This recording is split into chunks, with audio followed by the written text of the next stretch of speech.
Kita bahas serangan Amerika Serikat ke Venezuela dan penangkapan Presiden Nicolas Maduro bersama Guru Besar Hukum Internasional Universitas Indonesia, Profesor Hikmahanto Juwana. Selamat malam, Prof. Hik. Ya, selamat malam. Baik, Prof. Hik, Presiden Amerika Serikat Donald Trump bilang Maduro ditangkap karena perdagangan narkoba dan senjata hingga terorisme katanya. Apakah ini bisa jadi alasan penangkapan Maduro oleh negara lain? Kira-kira? Ya, sebenarnya kalau misalnya mengenai masalah narkoba, tentu tidak bisa sebuah negara melakukan serangan terhadap negara lain. Tidak bisa seorang presiden dibawa oleh negara tersebut diadili di pengadilan dari negara Amerika Serikat. Meskipun masalah seperti ini pernah terjadi pada tahun 1990 ketika George Bush Senior melakukan tindakan terhadap Presiden Noriega. Pada waktu itu beliau adalah presiden di Panama.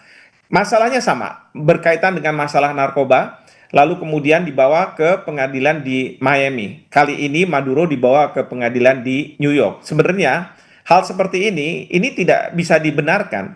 Nah, kalau misalnya ini bisa dibenarkan, menjadi pertanyaan bagi kita, bagaimana dengan Perdana Menteri Netanyahu yang melakukan kejahatan Ya, kemanusiaan? betul. Bukankah dia harusnya juga bisa diadili di sebuah negara ya dengan paksaan seperti itu? Saya yakin pasti Amerika Serikat tidak akan setuju dan dia akan melakukan serangan terhadap siapapun yang akan melakukan tindakan seperti ini kepada Perdana Menteri Netanyahu. Nah, ini yang sekarang banyak didiskusikan oleh masyarakat internasional, bahkan pada hari Senin waktu New York nanti Dewan Keamanan PBB itu akan melakukan sidang darurat yang membahas mengenai permasalahan ini. Nah, ini yang dunia sekarang terbelah karena negara seperti Rusia ataupun Cina mereka mengecam, mengutuk tindakan yang dilakukan oleh Presiden Trump. Sementara Inggris dengan Prancis, meskipun dia tidak mengatakan bahwa ini merupakan pelanggaran hukum internasional, tetapi mengatakan seolah-olah membenarkan bahwa tindakan ini dibutuhkan untuk bisa menyelesaikan permasalahan narkoba di Amerika Serikat seperti itu. Oke. Padahal yang kita tahu mungkin saja narkoba ini hanya pintu masuk saja. Sama seperti Israel mengatakan bahwa serangan yang dilakukan oleh Hamas pada tanggal 7 Oktober itu sebagai pintu masuk saja, tapi kan ujungnya adalah bagaimana Gaza itu keluar orang-orang Palestina sehingga bisa dikuasai oleh Israel. Nah, ini yang dilakukan oleh Amerika Serikat juga karena Presiden Trump sudah dengan secara tegas mengatakan bahwa dia akan mengundang perusahaan Amerika, perminyakan Amerika terbesar, lalu kemudian memasukkan dana ke sana, dan ujung-ujungnya kan adalah nantinya minyak itu akan dijual ke Amerika Serikat. Nah, permasalahan dan kesalahan dari Presiden Trump adalah dia tidak memunculkan yang disebut sebagai puppet government, ya, pemerintahan boneka yang sebenarnya adalah orang-orang setempat yang dimanfaatkan oleh Amerika Serikat. Tetapi Amerika Serikat, Presiden Trump sendiri mengatakan bahwa saya sendiri yang akan memerintah, katakanlah Venezuela. Mana mungkin dalam konteks hukum internasional, dalam negara-negara berhubungan satu sama lain, pemerintah satu negara itu akan menjadi pemerintah negara lain. Pada masa lalu memang bisa, seperti pada waktu Jepang kalah perang, maka ada pendudukan pemerintahan yang dilakukan oleh Amerika Serikat seperti itu. Oke, ini menarik. Kalau Anda tadi sudah menyinggung ada masalah ekonomi dalam hal ini minyak ya, yang dikuasai oleh Amerika, yang ingin dikuasai oleh Amerika Serikat. Dan for the record bahwa Venezuela ini punya cadangan minyak terbesar di dunia ternyata. Padahal negaranya tidak terlalu besar karena sekarang ada serangan ini, barulah terungkap bahwa Venezuela ini punya cadangan minyak terbesar. Largest oil deposit on the planet. Ada 303 miliar barel, bahkan di atas Arab Saudi, Iran, dan juga Kanada kalau saya lihat. Nah, apakah ini juga mengafirmasi penangkapan ini bahwa ada motif lain terlebih untuk kepentingan ekonomi menguasai minyak? Kita langsung tegaskan saja di sini, Pak Prof. Hik. Ya, bisa jadi seperti itu, dan seperti tadi saya katakan, Presiden Trump sudah secara terbuka mengatakan bahwa akan ada perusahaan minyak Amerika Serikat yang diundang oleh dia untuk menginvestasikan dana sehingga menurut dia bahwa nanti hasilnya akan untuk rakyat Venezuela. Padahal kan sebenarnya hasilnya itu kan nggak langsung minyak itu kemudian menjadi uang, harus dijual. Nah, pertanyaan dijualnya ke siapa? Ya tentu ke perusahaan, ke Amerika Serikat. pada saat sekarang ini kan Amerika Serikat membutuhkan minyak sama seperti Uni Eropa. Kalau misalnya Rusia masih berperang dengan Ukraina, memangnya dari mana Uni Eropa itu akan mendapatkan pasokan minyak itu? Ya memang ada dari Timur Tengah, tapi itu akan mahal ketimbang katakanlah dari Rusia seperti itu. Ya, langsung saja saya tanyakan, dampak terhadap Indonesia bahwa pada saat perang Rusia-Ukraina juga ada dampak yang terasa di global gitu ya. Gandum segala macam menjadi sulit dan naik harganya. Nah kalau sekarang dengan serangan Amerika ke Venezuela, dampak yang paling terasa di Indonesia yang harus juga diwaspadai. Mengingat Indonesia juga punya cadangan energi melimpah juga nih. Ya, pasti akan ada pelambatan perekonomian dunia dan itu akan berdampak pada pelambatan ekonomi di Indonesia.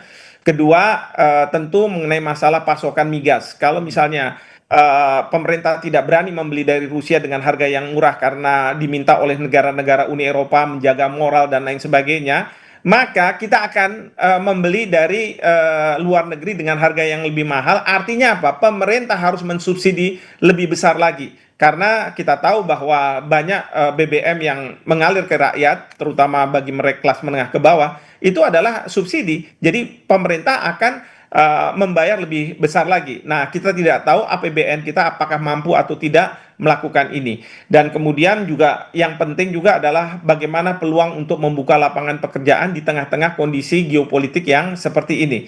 Ini yang jadi permasalahan-permasalahan bagi Indonesia.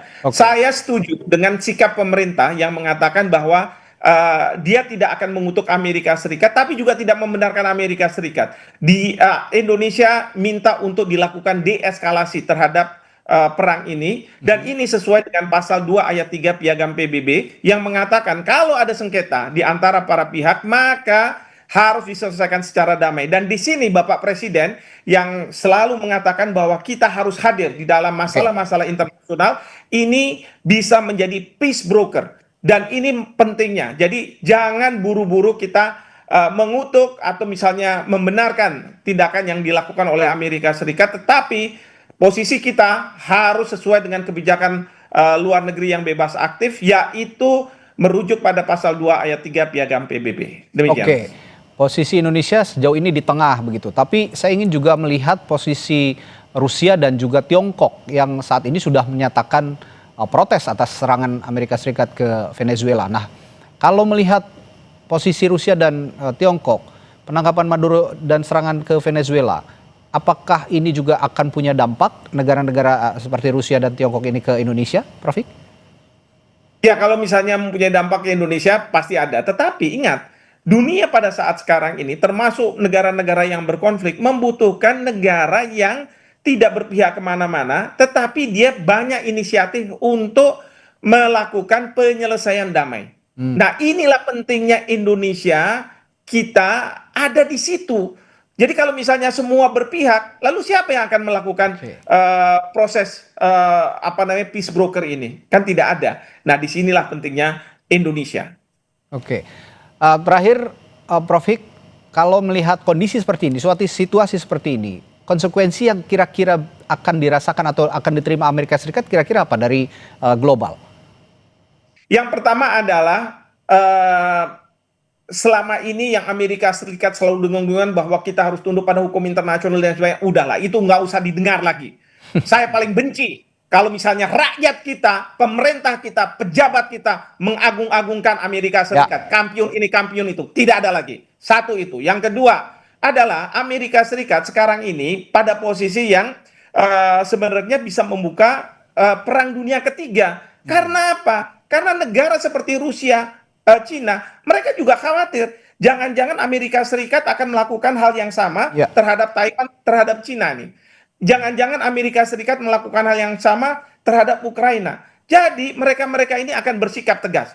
Nah, oleh karena itu di sini yang saya khawatirkan sekali adalah perang dunia ketiga ini bukannya tidak mungkin akan terjadi begitu. Kalau tidak ada deeskalasi konflik antar negara-negara yang terlibat seperti itu, Mas. Baik. Terima kasih analisisnya, Guru Besar Hukum Internasional Universitas Indonesia, Profesor Hikmahanto Juwana di Sapa Indonesia Malam. Sampai ketemu lagi, Prof Hik, sehat selalu. Baik, terima kasih. Saudara, warga di Temanggung terpaksa memutar jalan hingga belasan kilometer akibat jalan terputus.